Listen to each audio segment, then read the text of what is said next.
피고가 원고의 노트북에 임의로 비밀번호를 설정해 놓고 해제해 주지 않고 있어요.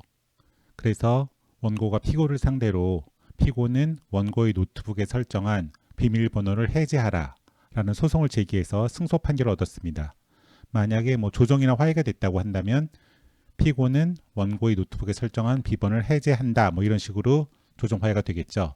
그래서 판결이 나왔다고 합시다. 그런데 이 판결을 선고받고서도 피고가 이 판결 내용대로 이행을 안 하고 있어요. 해제를 안 하고 있어요. 그럼 어떡하느냐? 먼저 원고는 이 판결에 집행문을 부여받아야 됩니다.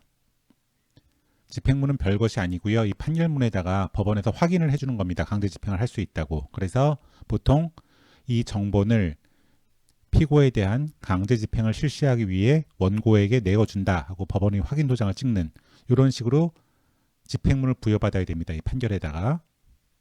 그리고 나서 원고는 법원에 간접강제 신청을 해야 됩니다. 간접강제 신청을 할 때에는 피고가 이런 판결이 선고됐음에도 불구하고 해제를 안 해주고 있다. 또는 꼭 해제를 안 해주지 않더라도 해제를 안 해줄 가능성이 대단히 높다. 이런 식으로 주장을 하면서 간접강제 신청을 해야 됩니다. 만약 법원이 원고의 간접강제 신청이 이유 있다고 생각이 들면은 법원은 간접강제 결정을 할 겁니다. 간접강제 결정 내용은 예를 들자면 이런 겁니다. 피고는 이 결정 송달일로부터 10일 이내에 원고의 노트북에 설정한 비번을 해제하라. 2번, 피고가 1항에서 정한 의무를 불이행할 시에는 그 다음 날부터 만료일까지 하루에 100만 원씩을 지급하라. 이런 식으로 간접강제 결정을 했다고 합시다. 그러니까 10일 이내에 해제해야 하고 11일부터는 해제할 때까지 일일 100만 원씩 지급해야 되는 거죠.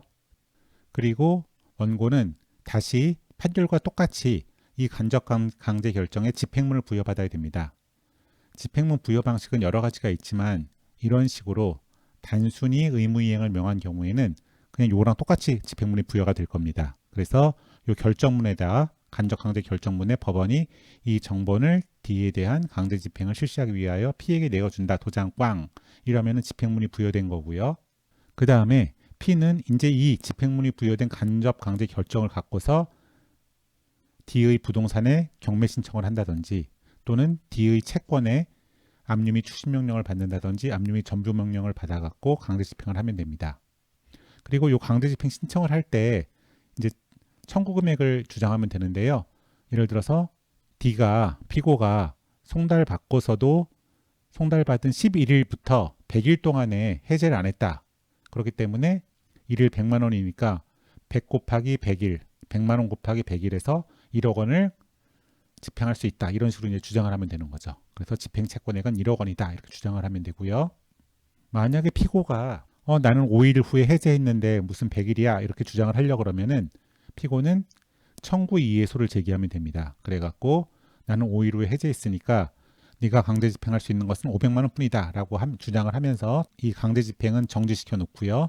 청구 이의소를 제기하면서 5일 후에 해제했다는 걸 증명해서 여기서 승소함으로써 이제 500만 원만 강제 집행을 하게 되는 그런 결과가 됩니다. 이거는 이제 판결이라든지 본안 소송에서 조정이라든지 화해가 이루어진 경우고요.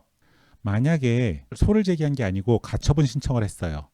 가처분 신청을 하면서 역시 똑같이 채무자는 채권자의 노트북에 설정한 비번을 해제하라 라고 가처분 신청을 했고요. 가처분 결정이 내려졌습니다. 그런데 채무자인 D가 이 가처분 결정을 받고서도 이행을 하지 않고 있어요. 해제하지 않고 있어요. 그럼 이 경우에 어떻게 되느냐? 본안 소송에서의 조정이라든지 화해라든지 판결에서는 이 판결에 집행문을 부여받아야 되는데 이 가처분 결정에 있을 경우에는 집행문 부여 절차가 생략이 돼버립니다. 그래서 집행문 부여를 안 한 상태로 이 가처분 결정을 갖고서 P는 간접강제를 신청을 해야 됩니다. 이건 똑같죠. 간접강제 신청을 해야 되죠. 그리고 간접강제 신청할 때에는 D가 불이행하고 있다거나 D가 불이행할 가능성이 크다든지 꼭 하지 않더라도 불이행할 가능성이 크다는 것만 증명하면 됩니다. 대신 간접강제 신청은 P가 이 가처분 결정을 송달받은 날로부터 14일 이내에만 해야 됩니다. 이후에는 간접강제 신청을 하면은 부적법한 신청이 돼서 각하되게 됩니다. 그래서 가처분 결정을 받았을 때에는 판결을 받은 것과 다른 게 뭐냐면은 일단 집행문 부여 절차가 없고요.